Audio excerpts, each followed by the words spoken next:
with center Will Putnam. Y'all fire away with questions. Yes, Will, we talked to you in the spring about transitioning to center. You said you want to put as many hours into it as you could. And Coach Spade was saying you really haven't had any bad snaps. So how many hours in the summer did you really get put into doing that? I mean, a lot. I mean, I don't have a very exact number, but I mean, about every day. I mean, when we were working out, after workout, snapping balls, and I would have to attribute a lot, not just to myself, but also my teammates as well, because I can't just snap the ball to myself, right? I need other guys to catch it and help me out too. So, like, guys like Ryan, Trent, DJ, like the quarterbacks as well. I mean, they helped me out a lot too because it was very, very time consuming, but I mean, it's worked out well. So, I mean, a lot of hours snapping. Was it pretty natural, or was there anything, any kinks you had to work out? I think it was. I feel like it was pretty natural for the most part. There's just kind of some things, just thinking, kind of keeping the ball center in front of you. I'm right-handed, so when I step right, not letting like my release point differ from when I'm stepping, stuff like that. But I mean, pretty natural for the most part. I didn't have too many issues. What do you think it'll be much different just being in a live game with the fan noise and everything else, trying to communicate on the offensive line?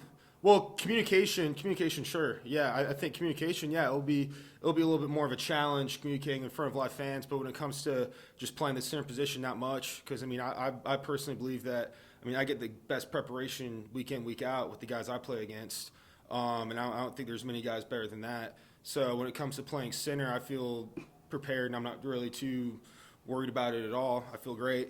When it comes to communication, I mean, you got to remember. I mean, this is day one of game prep. I mean, obviously we've been prepping, but this is game week starting today, and we've done a great job improving our communication. And I definitely see ourselves continuing to do the same. And then that's another just part of the job at center is you have to take that responsibility because at the end of the day you're the one that is going to be accountable for if a call's made or not. So just kind of owning that.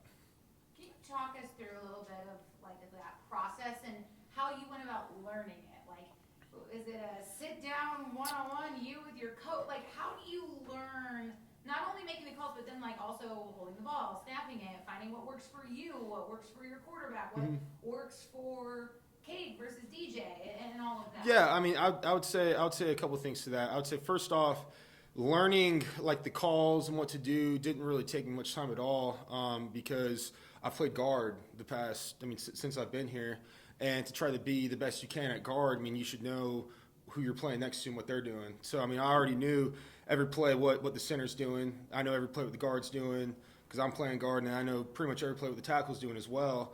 So that helps a lot too. And then also I think last year a little bit with, Matt Bockhorst coming in and eventually getting hurt, and then we kind of shuffled things around a lot, like in the interior, especially at the center position. Me being kind of the veteran guy in the interior side of the line, a lot of times, I mean, I kind of took that responsibility on myself too to kind of make those calls and just help them out a little bit. Because let's say if we're going on like a silent count and the center has his head in between his legs, he can't really see what the defense is doing, the shifts and stuff he's making. So it's really up to the guards to kind of make those calls.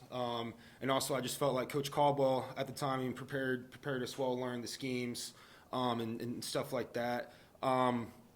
I would say when it comes to kind of snapping the ball, I mean, I just asked Coach Austin, and I just asked him because I know he played center. So I just asked him, hey, Coach, how do you snap the ball? Teach me how to snap the ball.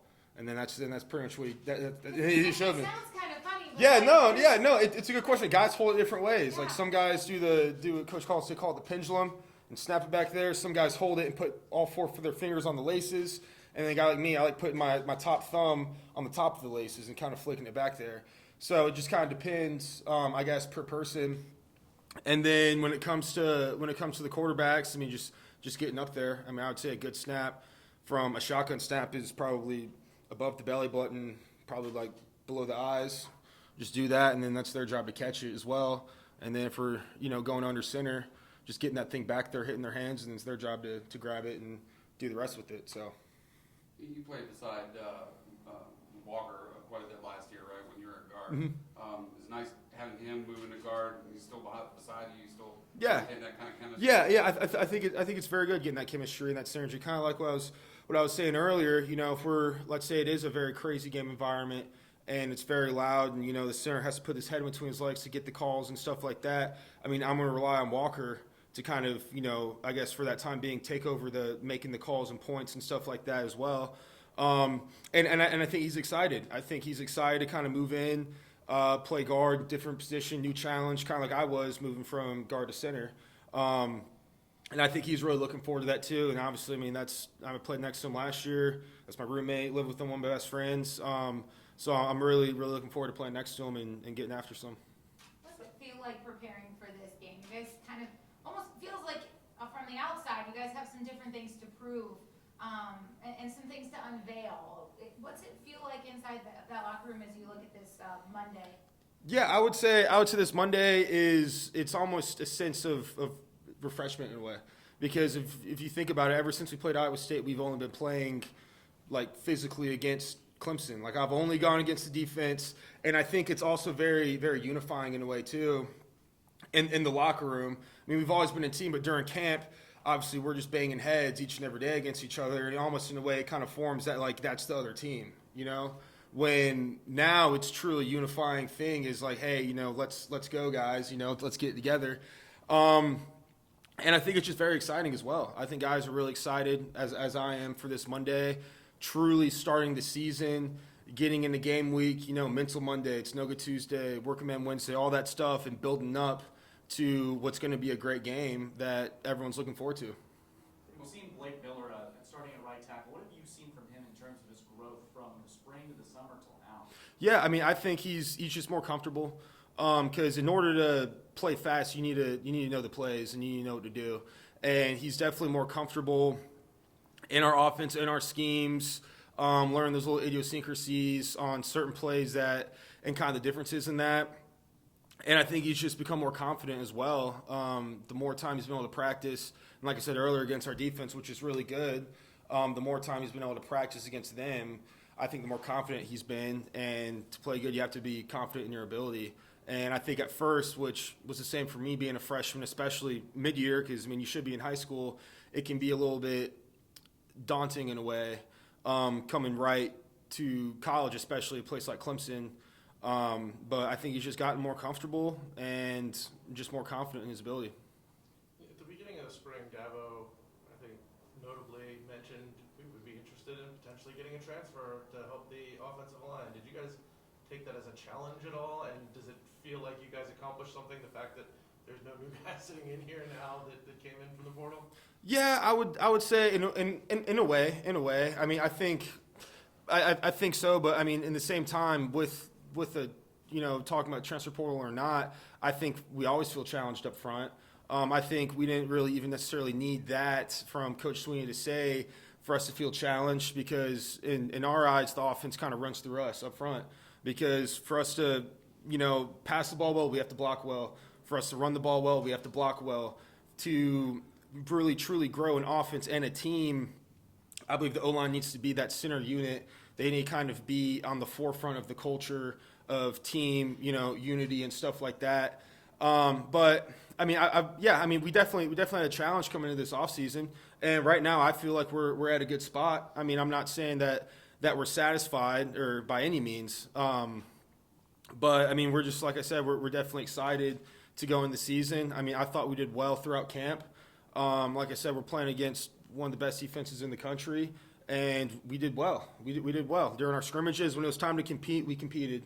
And that's what I always say is, like, yes, we are lucky to go against the defense that we have, but I really feel like this year they're also lucky to go against the O-line that we have as well, because we've truly made strides. Well, how do you think that all the guys on the offense feel about all the blame that DJ took last year? Yeah, I mean, I think first and foremost, it's just kind of part of the quarterback position. I mean, it's just, they're going to get, something goes wrong, they're going to get all the blame. Something's go right, they're going to get all the glory. But I mean, us as a team, we've never blamed him for anything, because as a team, everyone has to take ownership and accountability for all of our success and all of our failures. It has to be unconditional. And yeah, I mean, and some of it, it's not fair. It's not fair to DJ, because, like, passes, for example, it's not always on the quarterback. It can be on the wide receiver running the wrong route. It can be on us up front for not having the best protection that we could have had. and then sometimes he just might make a mistake, which we all make mistakes. But yeah, I think that's something that we're also rallying around this year a little bit more because I mean he's a great player, he's a great teammate, we love him, and we want him to do well. And I think that's also another thing up front that we've kind of taken as a challenge upon ourselves is to do what we can to put him in the best opportunity for him to make the most plays. Did you ever see a change in his demeanor, maybe after Georgia or at any point last year? Well, I mean, I'll be honest with you. I mean, during the games, I never really see him because during the games, I'm blocking the whole time. Yeah, like if I'm turning back and I'm looking at DJ and how his pocket presence, I mean, it's yeah, I'm in trouble and he's probably in trouble too. So I mean, it's hard for me to really say, like comment on quarterback play because even in practice, I mean, I'm never really watching him. I just see it as the wideout catcher. Does he not catch it? And at the same time, who knows? Was that the correct route? I don't know necessarily our routes and our pass schemes as well. I just know our job up front is to block the best we can. But I mean, he's always been poised. I mean, he never lost his cool once. His body language was always great. He didn't really show any weakness or any sign of disappointment through his body language, and that's what I can see. And yeah, I mean, I'm proud of him. He's definitely come a long way. I mean, you can tell just looking at him. He's lost some weight. He's looking great, and I know he's excited too. So I'm going to be looking forward to seeing him Monday night.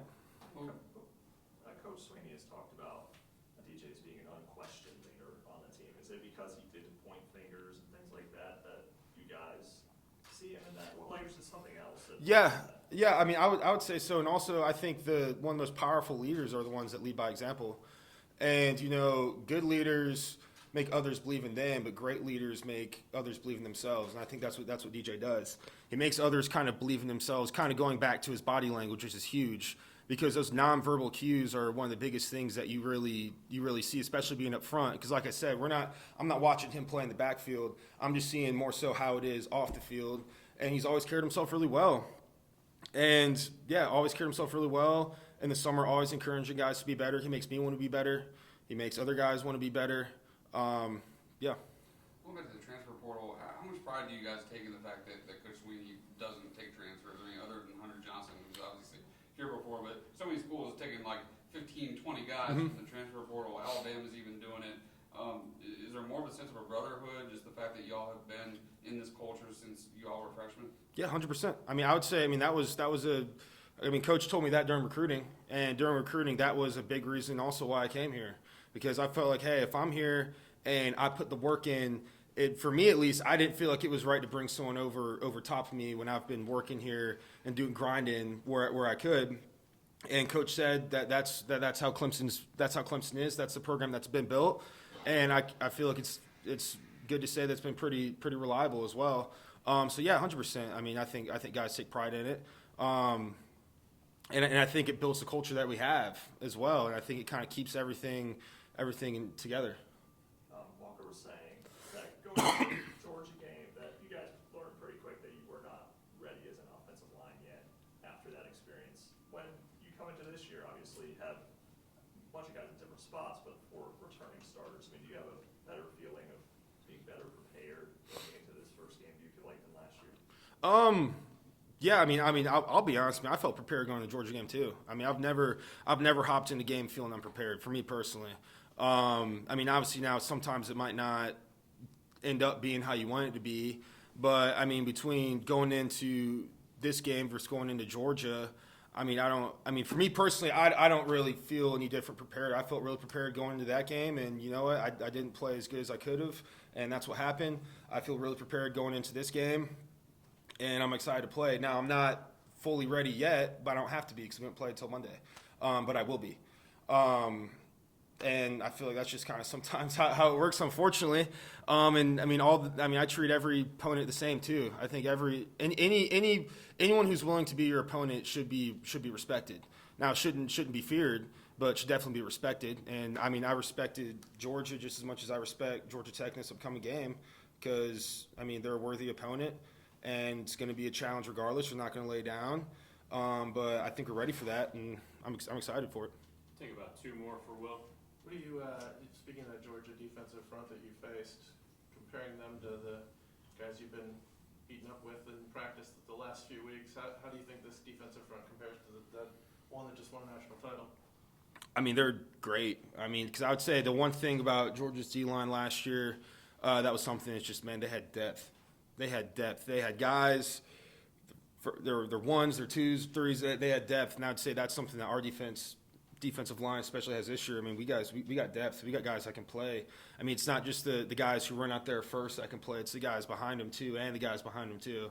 So I would say that was the biggest thing that really set Georgia apart last year, and I think that's one similarity that our D-line has with that as well. It's just depth. Anybody from Zoom for Will? John, you got a last one? Go ahead. Just really random one. Yeah. Coach Sweeney was saying on a recruiting visit that you had these buckets of concrete at your house that you would take Yeah.